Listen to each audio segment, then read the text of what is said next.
ಇದು ಬಂದ್ಬಿಟ್ಟು ಅಜೋಲಾ ಹೇಳಿ, ಇದು ಪ್ರೋಟೀನ್ ರಿಚ್ ಫುಡ್ ಕಾಂಪೋನೆಂಟ್. ಇದನ್ನ ಫಾರ್ಡರ್ಸ್ ಜೊತೆ ಮಿಕ್ಸ್ ಮಾಡಿ ಕೊಡೋದ್ರಿಂದ ನಾರ್ಮಲ್ ಮಿಲ್ಕ್ ಇಳ್ಕಿಂತ ಚೆನ್ನಾಗಿ ಜಾಸ್ತಿ ಬರುತ್ತೆ. ಒಣ ಬೇಸಾಯ ನಡೀತಿರ್ತೈತಲ್ಲ, ಅಲ್ಲಿ ಸೈಲೇಜ್ ಮಾಡ್ಕೊಳ್ಳೋದ್ರಿಂದ ಫಾರ್ಮರ್ಸಿಗೆ ಕಂಟಿನ್ಯೂ ಫೀಡ್ ಮಾಡಕ್ ಈಸಿ ಆಗುತ್ತೆ. ಸಗಣಿನ ಸುಮ್ಮನೆ ಅಲ್ಲಿ ಹಾಕೋಕ್ಕಿಂತ ಬಯೋಗ್ಯಾಸ್ ಪ್ಲಾಂಟ್ ಅಂತ ಮಾಡ್ಕೊಂಡು ಅದನ್ನ ಗ್ಯಾಸ್ ಪ್ರೊಡ್ಯೂಸ್ ಮಾಡೋದ್ರಿಂದ ಅದನ್ನ ನಾವು ಮನೆ ಹೋಮ್ ಪರ್ಪಸ್ ಎಲೆಕ್ಟ್ರಿಸಿಟಿ ಆಗಿನ ಯೂಸ್ ಮಾಡ್ಕೋಬಹುದು, ಇಲ್ಲ ಕುಕ್ಕಿಂಗಿಗೆ ಆದ್ರೆ ಯೂಸ್ ಮಾಡ್ಕೋಬಹುದು. ಮಿನಿಮಮ್ ಲ್ಯಾಂಡ್ ಹೋಲ್ಡಿಂಗ್ ಇದೆ, ಬಟ್ ಇಷ್ಟೊಂದು ಇಂಟಿಗ್ರೇಟೆಡ್ ಫಾರ್ಮಿಂಗ್ ಮಾಡೋದ್ರಿಂದ ಅಡಿಷನಲ್ ಇನ್ಕಮ್ ಜಾಸ್ತಿ ಜನರೇಟ್ ಆಗುತ್ತೆ. ಇಲ್ಲಿ ಕ್ರಾಪ್ ಇಂದ ಬರುತ್ತೆ, ಇಲ್ಲೇ ಆಕಳದಿಂದ ಬರುತ್ತೆ, ಇಲ್ಲೇ ಪೌಲ್ಟ್ರಿಯಿಂದ ಬರುತ್ತೆ. Sheep and goat with poultry system ಯಾವ ತರ ಮಾಡ್ಕೋಬೇಕು ಅಂತ ಹೇಳಿ, ಮೇಲೆ ನಾವು ಶೀಪ್ಸ್ ಇಲ್ಲ ಗೋಟ್ ಹಾಕೊಂಡು ಕೆಳಗಡೆ ಪೌಲ್ಟ್ರಿ ಹಾಕೊಳ್ಳೋದ್ರಿಂದ 2 housing system at a time ಮಾಡ್ಕೋಬಹುದು. ಇವಾಗ ಫಾರ್ಮರ್ಸ್ ಎಲ್ಲ ತುಂಬಾ ಕೆಮಿಕಲ್ಸ್ ಗೊಬ್ಬರ ಮೇಲೆ ಡಿಪೆಂಡ್ ಆಗೋದಕ್ಕಿಂತ ಮನೆಯೊಳಗೆ ಸಗಣಿ ಮೇವು ಎಲ್ಲ ಇದ್ದೇ ಇರುತ್ತೆ. ಅದನ್ನ ಬಳಸ್ಕೊಂಡು ನಾವು ಈ ತರ ಎರೆಹುಳ ಗೊಬ್ಬರ ಮಾಡ್ಕೊಂಡು ಒಳಗೆ ಹಾಕೋದ್ರಿಂದ ಕೆಮಿಕಲ್ಸ್ ಮೇಲಿರೋ ಡಿಪೆಂಡೆನ್ಸಿ ಕಮ್ಮಿ ಮಾಡ್ಕೋಬಹುದು.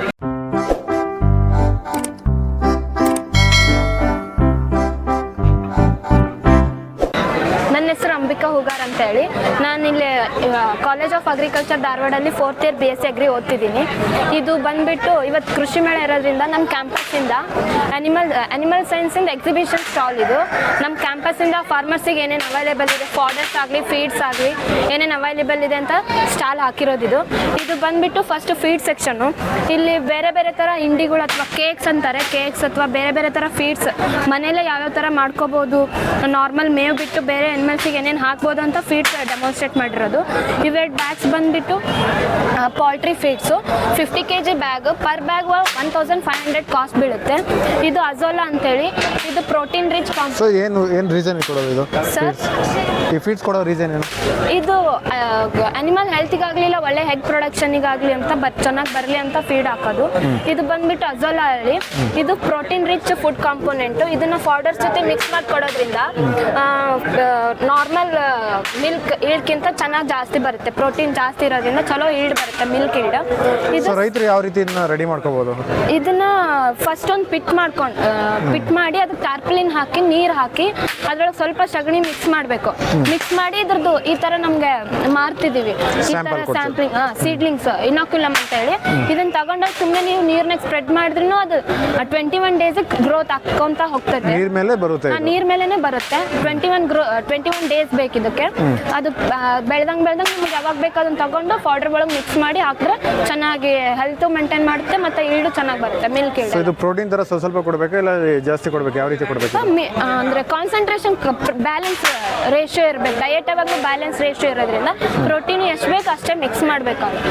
ಇದು ಬಂದ್ಬಿಟ್ಟು ಸೈಲೇಜ್ ಎಲ್ಲಿ ಮೇಜರ್ ಆಗಿ ಎಲ್ಲಿ ಯೂಸ್ ಆಗುತ್ತೆ ಅಂದ್ರೆ ಎಲ್ಲಿ ಮೇವು ಬೆಳೆಯೋಕ್ಕಾಗಲ್ಲ, ನೀರಾವರಿ ಪ್ರದೇಶ ಇಲ್ಲದೆ ಇರುವಾಗ ಒಣ ಬೇಸಾಯ ನಡೀತಿರ್ತೈತಲ್ಲ, ಅಲ್ಲಿ ಸೈಲೇಜ್ ಮಾಡ್ಕೊಳ್ಳೋದ್ರಿಂದ ಫಾರ್ಮರ್ಸಿಗೆ ಕಂಟಿನ್ಯೂ ಫೀಡ್ ಮಾಡಕ್ ಈಸಿ ಆಗುತ್ತೆ. ಇವಾಗ ಬೇಸಿಗೆ ಕಾಲದಾಗೆಲ್ಲ ಮೇವು ಚೆನ್ನಾಗಿ ಬರ್ತಿರಲ್ಲ, ಅವಾಗ ಮುಂಚೆನೆ ಸೈಲೇಜ್ ಪ್ರಿಪೇರ್ ಮಾಡಿ ಇಟ್ಕೊಂಡ್ಬಿಟ್ಟಿದ್ರಂದ್ರೆ ಮೇವಿನ ಬದಲಿ ಸೈಲೇಜ್ ಹಾಕ್ಬೋದು ಅನಿಮಲ್ಸಿಗೆ ಅಂತೇಳಿ.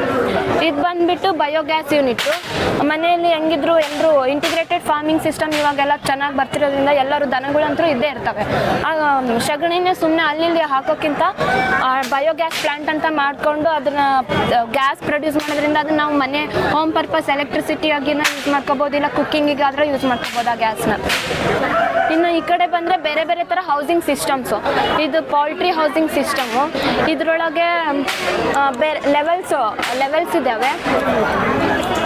ಇಲ್ಲಿ ಮತ್ತೆ ಎಕ್ಟೋಪ್ಯಾರಾಸೈಟ್ಸ್ನ ಹೆಂಗೆ ಮ್ಯಾನೇಜ್ ಮಾಡಬೇಕು ಕ್ಯಾಟಲ್ಸ್ ಒಳಗೆ ಅಂದಾಗ, ವಿತ್ ಪೌಲ್ಟ್ರಿ ನಾವು ಈ ಥರ ಇಟ್ಟರೆ ಪೌಲ್ಟ್ರಿ ಕ್ಯಾಟಲ್ಸ್ ಮೇಲಿರೋ ಎಕ್ಟೋಪ್ಯಾರಾಸೈಟ್ಸ್ನ ತಿನ್ನೋದ್ರಿಂದ ಅದನ್ನ ನಾವು ಇನ್ನೂ ವಿತೌಟ್ ಏನು ಮೆಡಿಕೇಶನ್ಸ್ ಇಲ್ಲದೇ ಕ್ಯೂರ್ ಮಾಡ್ಬೋದು ಎಕ್ಟೋಪ್ಯಾರಾಸೈಟ್ಸ್ನ.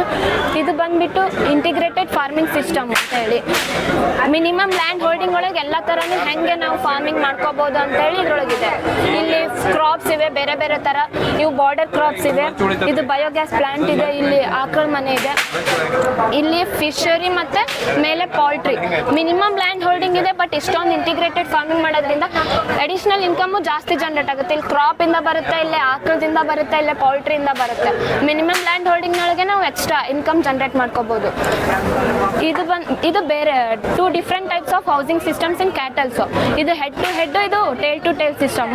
ಇದಕ್ಕೆ ಅದರದೇ ಆದಂತ ಅಡ್ವಾಂಟೇಜಸ್ ಅಂಡ್ ಡಿಸ್ಅಡ್ವಾಂಟೇಜಸ್ ಇವೆ. ಟೇಲ್ ಟು ಟೇಲ್ ಮಾಡೋದು ತುಂಬಾ ಈಸಿ ಆಗುತ್ತೆ, ಯಾಕಂದ್ರೆ ಫೀಡ್ ಫೀಡಿಂಗು ಒಂದೇ ಸೈಡ್ ಬೇರೆ ಬೇರೆ ಸೈಡ್ ಇರುತ್ತೆ. ಮತ್ತು ಕ್ಲೀನಿಂಗ್ ಪರ್ಪಸ್ ಸ್ಯಾನಿಟೇಷನ್ ಅಥವಾ ಏನೋ ಕ್ಲೀನಿಂಗ್ ಮಾಡ್ಕೋಬೇಕಂದ್ರೂ ಈಸಿ ಮೆಥಡ್ ಆಗುತ್ತೆ ಅದನ್ನು ಮಾಡೋಕ್ಕೆ. ಎರಡಕ್ಕೂ ಆಗಲಿ ಚೆನ್ನಾಗಿ ವೆಂಟಿಲೇಷನ್ನು ಮತ್ತು ಏರಿಯೇಷನ್ ನಾವು ಪ್ರೊವೈಡ್ ಮಾಡಬೇಕಾಗುತ್ತೆ. Sheep and goat with poultry system ಯಾವ ಥರ ಮಾಡ್ಕೋಬೇಕು ಅಂತ ಹೇಳಿ, ಮೇಲೆ ನಾವು ಶೀಪ್ಸ್ ಇಲ್ಲ ಗೋಟ್ ಹಾಕ್ಕೊಂಡು ಕೆಳಗಡೆ ಪೌಲ್ಟ್ರಿ ಹಾಕೊಳ್ಳೋದ್ರಿಂದ 2 housing system at a time ಮಾಡ್ಕೋಬೋದು. ಮೇಲೆ ಶೀಪ್ಸ್ ಕೊಡೋ ಫೀಡ್ ಇದೇನು ಅದ್ರದ್ದು ಎಕ್ಸ್ಕ್ರೀಟನ್ನು ಪೌಲ್ಟ್ರಿಗೆ ಫುಡ್ಡಾಗಿನೂ ಯೂಸ್ ಮಾಡ್ಕೋಬೋದು.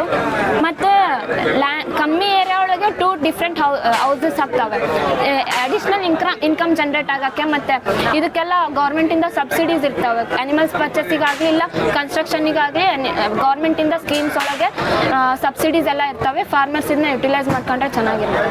ಇದು ಬಂದು ಸೇಮ್ ಹೌಸಿಂಗ್ ಸಿಸ್ಟಮ್ ಸರ್.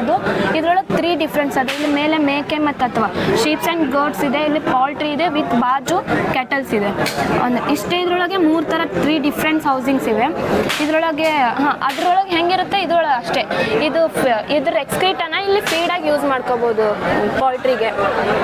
ಅಂದರೆ ಎಕ್ಸ್ಟ್ರಾ ಅಡಿಷ್ನಲ್ ಫೀಡ್ ಹಾಕೋ ಅವಶ್ಯಕತೆ ಅಷ್ಟೊಂದು ಬೀಳಲ್ಲ ಅಂತ ಹೇಳಿ.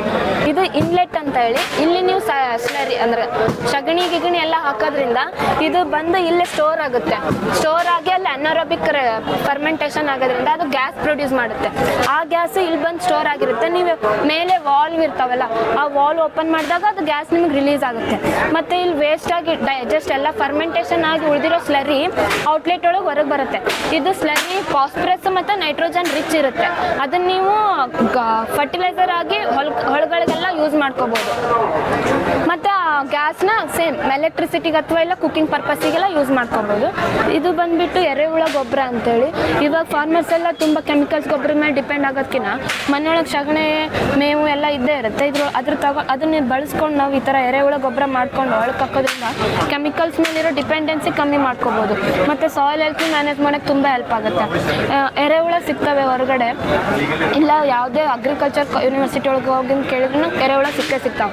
ಅದನ್ನ ತಂದ್ಕೊಂಡು ಇದೇ ಥರ ಒಳಗೆ ನಾವು ಎರೆಹುಳ ಗೊಬ್ಬರ ಪ್ರಿಪೇರ್ ಮಾಡೋದ್ರಿಂದ ಅದನ್ನು ತಗೊಂಡೋಗಿ ಹೊಲಕ್ಕೆ ಹಾಕೋದ್ರಿಂದ ಸಾಯಿಲ್ ಹೆಲ್ತ್ ಮೇಂಟೈನ್ ಮಾಡ್ಬೋದು. ಮತ್ತು ಗೊಬ್ಬರದ ಮೇಲೆ ಇನ್ವೆಸ್ಟ್ ಮಾಡೋ ಕಾಸ್ಟ್ನು ನಾವು ಕಮ್ಮಿ ಮಾಡ್ಕೋಬೋದು ಅಂತ. ಟೋಟಲಿ ಸ್ಟಾಲ್ ಇಂಟೆನ್ಷನ್ ಏನಂದರೆ, ಫಸ್ಟ್ ಬಂದುಬಿಟ್ಟು ನಮ್ಮದು ಕ್ಯಾಂಪಸ್ಸಿಂದ ಅವೈಲೇಬಿಲಿಟಿ ನಾವು ತೋರಿಸ್ಬೇಕಿತ್ತು ರೈತರಿಗೆ. ಎಷ್ಟೊಂದು ನಮ್ಮ ಕಡೆಯಿಂದ ಏನೇನು ಅವೈಲೇಬಿಲಿಟಿ ಎಷ್ಟವ್ರಿಗೆ ಸಹಾಯ ಮಾಡೋಕ್ಕಾಗುತ್ತೆ ಅಂತೇಳಿ. ಇನ್ನೊಂದು ಬಂದುಬಿಟ್ಟು ನಮ್ಮ ದೇಶದಲ್ಲಿ ತುಂಬ ಸ್ಮಾಲ್ ಫಾರ್ಮರ್ಸ್ ಇರೋದ್ರಿಂದ ಅವ್ರು ಮಿನಿಮಮ್ ಲ್ಯಾಂಡ್ ಹೋಲ್ಡಿಂಗ್ ಒಳಗೆ ಹೆಂಗೆ ಜಾಸ್ತಿ ಇನ್ಕಮ್ ಜನ್ರೇಟ್ ಮಾಡ್ಕೋಬೋದು ಅಂತೇಳಿ ಡಿಫ್ರೆಂಟ್ ಹೌಸಿಂಗ್ ಸಿಸ್ಟಮ್ಸು ಮತ್ತು ಇಂಟಿಗ್ರೇಟೆಡ್ ಫಾರ್ಮಿಂಗ್ ಒಳಗೆಲ್ಲ, ಮತ್ತು ಅವ್ರಿಗೆ ಬರೋ ಪ್ರೊಡ್ಯೂಸ್ನ ಯಾವ ಥರ ಯುಟಿಲೈಸ್ ಮಾಡ್ಕೋಬೇಕಂತೇಳಿ ಬಯೋಗ್ಯಾಸ್ ಪ್ಲಾಂಟ್ನ ತೋರಿಸಿದ್ದೀವಿ. ಮತ್ತು ಕಾಸ್ಟ್ ಆಫ್ ಕಲ್ಟಿವೇಷನ್ ಕಮ್ಮಿ ಮಾಡ್ಕೊಳ್ಳೋಕ್ಕೆ ಕೆಮಿಕಲ್ಸ್ ಮೇಲೆ ಡಿಪೆಂಡ್ ಆಗೋದಕ್ಕಿಂತ ಎರೆಹುಳ ಗೊಬ್ಬರ ಮನೆಯಲ್ಲೇ ಪ್ರಿಪೇರ್ ಮಾಡ್ಕೊಂಡು ಮಾಡೋದು ಹೆಂಗಂತ ಹೇಳಿದ್ದೀವಿ. ಮತ್ತು ಫೀಡಿಂಗ್ಸು ಅಷ್ಟೇ, ಹೊರಗಡೆ ಎಲ್ಲ ತುಂಬ ಕಾಸ್ಟಿಗೆ ತಂದ್ಕೊಳ್ಳೋ ಫಾಡರ್ಸ್ ಅಥವಾ ಫೀಡ್ನ ತಗೊಳ್ಳೋಕ್ಕಿಂತ ಮನೆಗೆ ಮಾಡ್ಕೋಬೋದು ಅಂತೇಳಿ ಡೆಮೋ ಮಾಡಿದ್ದೀವಿ. Thank you.